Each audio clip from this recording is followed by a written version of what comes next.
welcome back to No Apologies. Today we continue with our 6 steps, and we're currently on our 3rd step, which is that man has an obligation to practice religion.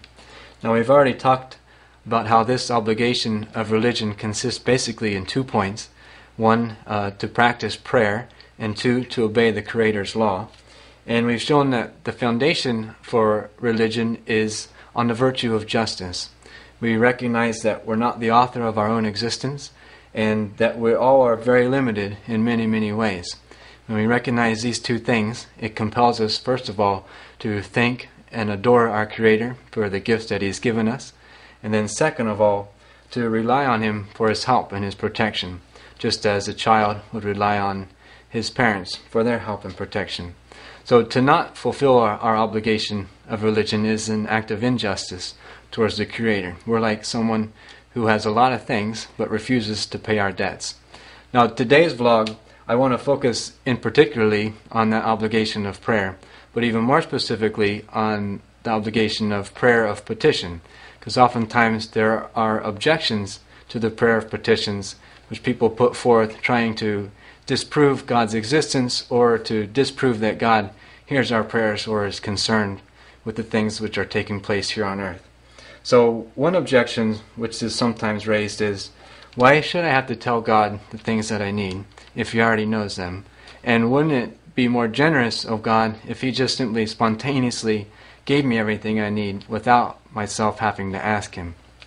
Well, in response to the first part, first of all, we don't express to God our needs in order to inform Him of them.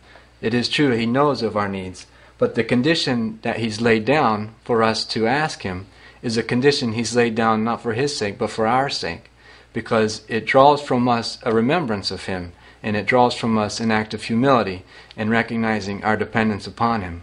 So, in response to the second part, that wouldn't it be more generous of Him if He just did give it to us, we respond, first of all, that He has in fact given us many, many things without our asking it. But if He did that always, it wouldn't be more generous, because it's more generous of God to bring about our greater good, which is our salvation, which He brings about by requiring us to approach Him to ask Him for the things He needs. Because again, it makes us remember Him, and it makes us make an act of humility, which puts us on the road to our salvation. Another good objection which was posed to radio replies was from an individual who wrote in saying that for centuries humanity has prayed to God for deliverance from floods, famines, plagues, and distresses, but God has ever remained silent.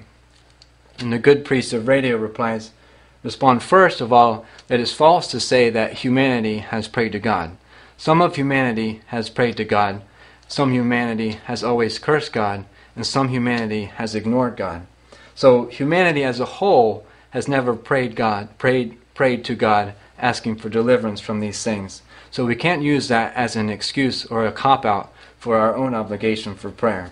But of those people who have prayed, if you would ask them, you would hear testimony after testimony of ways which God has in fact answered their temporal needs, either by delivering them from some evil or by mitigating the damage from some distress or trial, or by permitting the trial to take place, but providing in other circumstances or by spiritual graces the means to cope with the trial which He allows.